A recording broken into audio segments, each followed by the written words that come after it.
Boyfriends के पीछे पड़ी रहती थी और अब हस्बैंड के पीछे भी आ गई।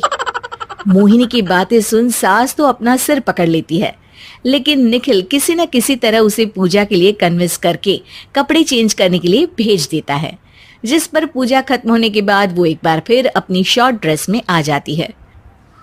बहू, ये क्या तरीका है?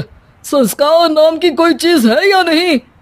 नहीं ससुर जी, संस्कार मेरा दूसरा बॉयफ्रेंड था, अब तो मेरा उससे कोई कांटेक्ट नहीं है। मोहिनी का जवाब सुन के ससुर तो भगवान नाम जपते वहां से चले जाते हैं, लेकिन सास बहू के बीच कहा सुनी फिर शुरू हो जाती है, जिसे इग्नोर करते हुए मोहिनी घर से बाहर चली जाती है और देर रात घर वापस आती है। मोहिनी, मैं जानता हूँ कि तुम विदेश में रही हो और तुम्हें वहीं की आदत है, पर यहाँ चीजें कुछ अलग है। अगर तुम उस हिसाब से कुछ एडजस्ट कर लो तो सबके लिए सही हो जाएगा। I am not in a lecture mood. Good night.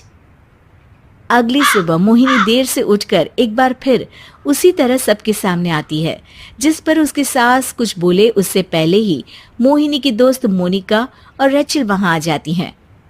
Oh hi darling, how are you? OMG, we missed you so much. I missed you too darling. Ram Ram, इन्होंने तो तुमसे भी छोटे कपड़े पहने हैं। अरे तुम लोगों के अंदर कोई शर्म लिहाज बाकी भी है या सब बेच खाई? मोहिनी, तुम्हारी मेड कुछ ज्यादा नहीं बोलती। इस पर मोहिनी की दोस्त उसकी सास का मजाक बनाने लगती है, जिसे सुन निखिल उन्हें जवाब देते हुए कड़वे शब्द सुना देता है और वो सुन के वो दोनों तो मुंह बनाए वहां से चली जाती है, लेकिन गुस्से से लाल मोहिनी वहीं खड़ी निखिल को घूरती रहती है। घूर क्या रही हो? तुमसे शादी की ये सोचकर कि विदेश में पढ़ी लिखी हो, घर में कोई पॉजिटिव चेंज लाओगी, अपनी करियर के लिए एम्बिशियस होगी, पर अपने इस बिहेवियर से उस पढ़ाई के साथ साथ अपने मम्मी पापा के नाम को भी डुबो रही हो। अगर तुम्हें ऐसे ही हाल रखना है तो यहाँ रहने की कोई जरूरत नहीं है। निखिल की बातें सुनकर मोहिनी रोते हुए घर छोड़कर अपनी मम्मी पापा के पास वापस आ जाती है।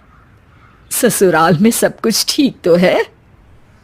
वो अपने आप को समझते क्या है? मोहिनी पर चिल्ला रहे?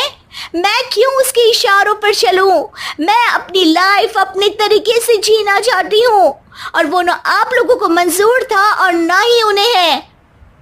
तुम यहाँ नहीं रह सकती। अपने पापा की बात सुन के मोहिनी हैरान रह जाती है। हाँ, तुमने बिल्कुल सही सुना।